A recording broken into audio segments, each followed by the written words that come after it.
بسم الله الرحمن الرحيم. إذا السماء انشقت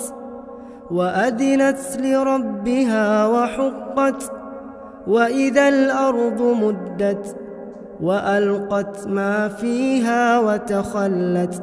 وأذنت لربها وحقت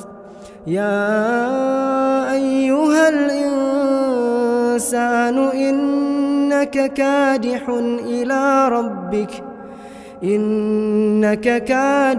إلى ربك كدحا فملاقيه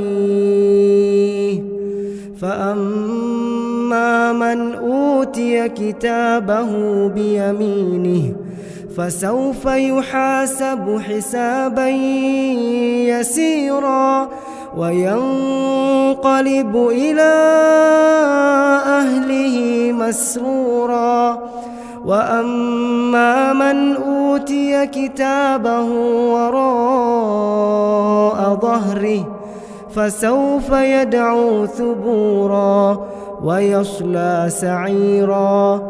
إنه كان في أهله مسرورا إنه ظن أن لن يحور بلى إن ربه كان به بصيرا فلا أقسم بالشفق والليل وما وسق والقمر إذا اتسق لتركبن طبقا عن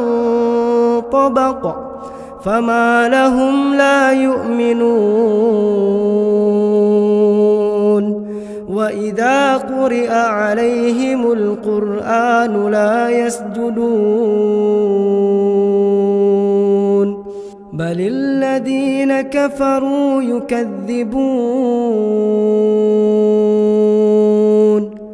والله أعلم بما يوعون فبشرهم بعذاب أليم إلا الذين